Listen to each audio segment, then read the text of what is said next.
well, not really ask, but say it's kind of. I think you've contradicted yourself Go on. when you said them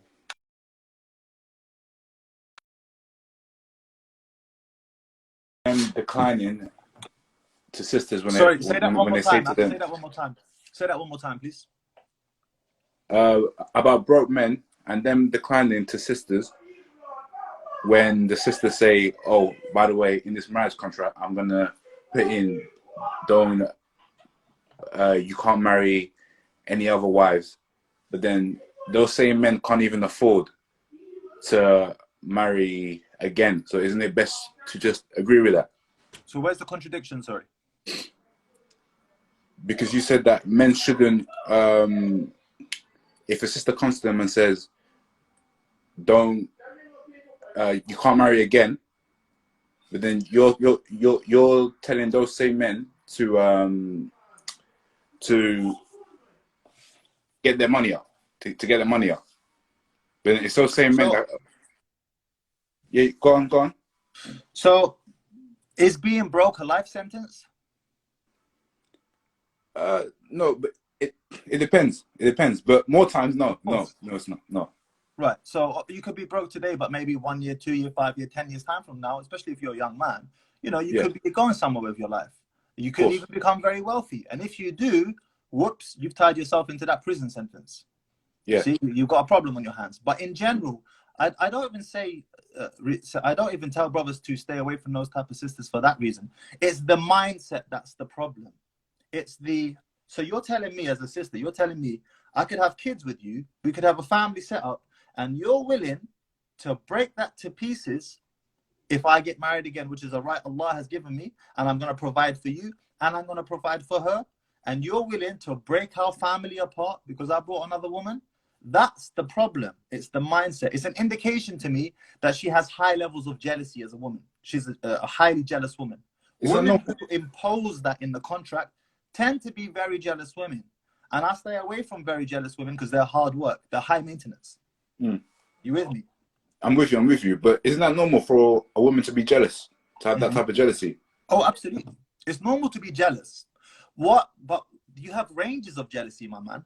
You see, you have normal, low levels of jealousy. You have normal levels of jealousy. And then you have this like destructive jealousy. It's the only way I can describe it. Destructive jealousy. And I've noticed that women who insist on this in the contract is because they have very high levels of jealousy. Those type of women are going to get jealous whether you get married again or not. She could make your life a nightmare just because she caught you. Maybe you were looking at someone, a girl over there, and actually you weren't looking. You just happened to be looking in that direction, and you could have a huge fight over that. They got super high levels of jealousy, very high maintenance women. That's why I say that. But I feel like if you do get married again, maybe that's the line that she's not willing to go to, or to you to cross. If you get my point. Well, who's the man here? You or her? Who tells who what to do? Of course I'm the man. Of course. Yeah, you're the man, bro. And if she can't respect that, bro, it means she has trouble respecting you as a man. That might be because she can't respect men easily. It might be because you don't deserve respect. If you don't deserve respect, as a man, you need to pattern up. You need to pattern that. But if it's because she struggles to respect men, that's a different story. You're not going to be able to fix that. And I want to make it as easy as possible for the brothers. Look, you don't know, one day, 5 years down the line, maybe your wife loses her desire. Maybe she's not feeling to have intimacy with you as often as you would like to. You know, maybe she likes intimacy, but you have a very high sex drive and you need another woman because it's becoming a burden for her. Maybe. So many scenarios. So to put this thing in a contract where you cannot predict that future it narrows your options tremendously. You don't want to sign yourself up to that. You feel me? I hear that. Yeah, and one more thing, if you don't mind. Tfaddal. And at the very beginning, you talked about the father like son concept. Yeah. But if his father is one way, then he's gonna follow suit, and vice versa to a mother a mother and a daughter. With that, apple doesn't usually fall far from the tree. Okay, I hear that. So, for example, I know one sister her mother, she's been divorced twice. Okay. So are you saying that specific sister, because she has seen her mother be divorced twice, and hypothetically speaking, let's just say that it wasn't her mother's fault. Is that sister to blame? Because I don't think that sister is to blame. Okay, but what, hypothetically speaking, what if it was the mother's fault? Like, we always get this hypothetical that what if it's not her fault? All right, I hear you. Okay, let's go along with my story first, then okay. I'll respond to your one. So hypothetically speaking, let's just say if it wasn't the mother's fault. Let's say because as Muslims we all believe everything happens to the will of Allah, qadr of Allah. If she is going to marry 2 deadbeat husbands, maybe that's her test. But this is the problem I have here, bro. This is the problem I have here. Look, every sister who's brought this scenario has used the same example of deadbeat husbands. And I say, look, how many deadbeat men are there in the world? We're going on like it's a vast majority. There's a lot. There's a lot. There's a lot. There's a lot of deadbeat men, but guess what, Bilal? There's a lot of deadbeat women as well. And if she chose that man, well, I got news for you. Birds of a feather flock together. If he's deadbeat and he chose you and you chose him, it probably means that the sister's a deadbeat sister as well. And you can't say that. You can't say that. Hold on. Why can't I say that? Why? Because I know sisters deadbeat, but she's not. Because I know sisters that have been in abusive marriages, unfortunately. And did you speak to their husbands? No. Well, I know. Okay. Hold on, Bilal. Hold on. So you only heard one side of the story. Go on. You only heard one side of the story. The sister. Yeah. No. That's the problem. That's the problem. Prophet ﷺ never made judgment until he heard both sides of the story. True. And generally speaking, sisters who go through those situations are going to narrate the situation favorably for them. They have to. It's self-preservation. She's not going to come out and tell you, I was awful towards him. No. She wants to get married again. She has to put the blame on him so that she can preserve her own dignity in the eyes of the people. You feel me? I feel you. And when a sister does happen to, let's say if the news breaks out, this sister's been divorced, there's a certain type of energy that immediately it was the husband's fault. For some reason, there's this type of empathy straight away. Like, even like you could say with me, and that you've seen it today with me. I have that same problem as well. If I hear a sister gets married, it's like, oh, I'm sorry, blah blah blah. Wish you all the best. But more times it could have been her fault as well, and I hear that. For sure.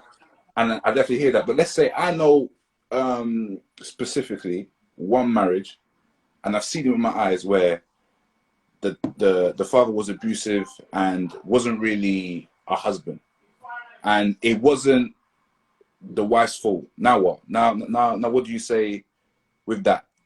Okay, so what I would say is this: is that, as you correctly mentioned at the beginning of this discussion, there are some genuinely deadbeat men in the world.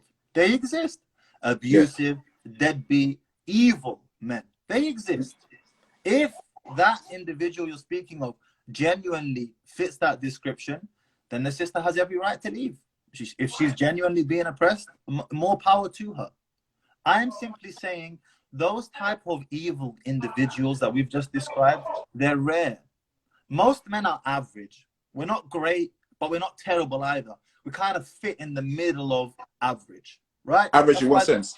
Average in every sense. Average in character, average in iman, average in earnings. Average. We're average in looks. We're average. The great majority of us fall in the average. Okay. Okay. Then at the bottom of the extreme, you have some men who are extremely evil.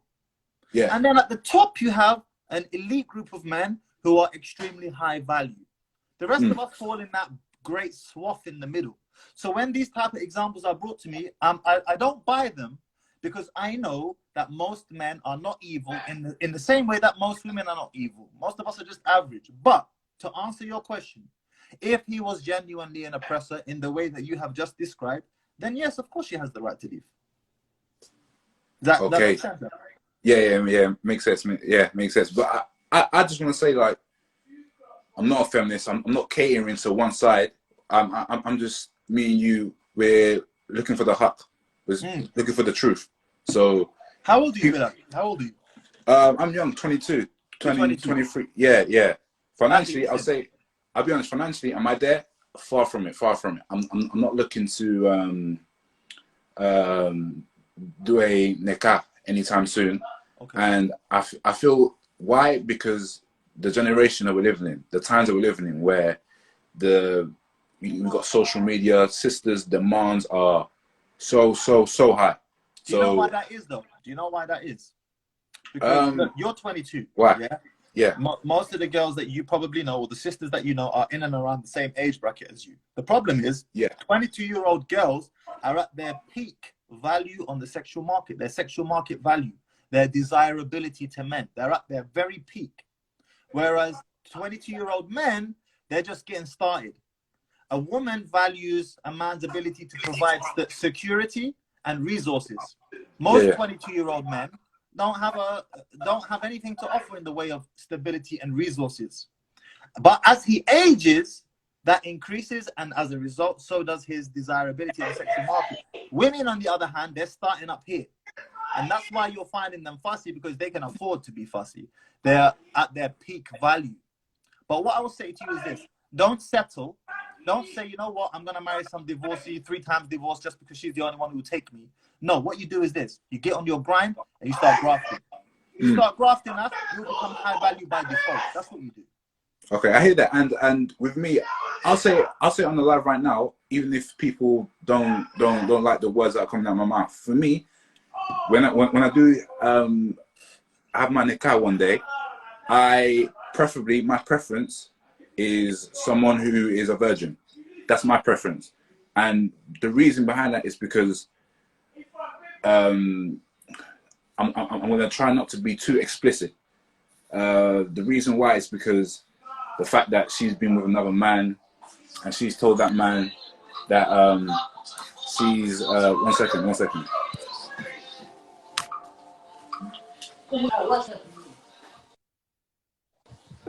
That she's been with another man, and that's just mainly it. That's just mainly it. Yeah, I hear that, bro. I totally agree. And you know, that's why the sisters have gotten upset with me in the past when I say divorcees are not as a desirable a prospect as a woman who's never been married before. Well, the reason is very simple, as you've just said. What item do you know of, Bilal, that gets more valuable with time and use? Off the top of my head, no. Nothing gets more valuable with time and use. So the ladies, sometimes I think they find it difficult to grasp because they don't tend to judge us by that yardstick. They judge us by a different yardstick. And that yardstick is our ability to provide. If we're able to provide, then our time and our age and so on kind of becomes less important if we can provide, you see. But ladies, I say to you, don't project onto us what you expect. We have different expectations, as Bilal has just made quite clear in this discussion. Yeah, that's it. That's all the questions that I wanted. What I want to say is, you know, there's some things I disagree with you, but there's other things that I definitely agree with you. Like I said, I'm not catering to one side. I don't view myself as a feminist. I view myself as a Muslim. But yeah, just keep it up, back. Keep it up. Barakallahu fikum. Love it. Jazakallah khair. Take care, Bilal.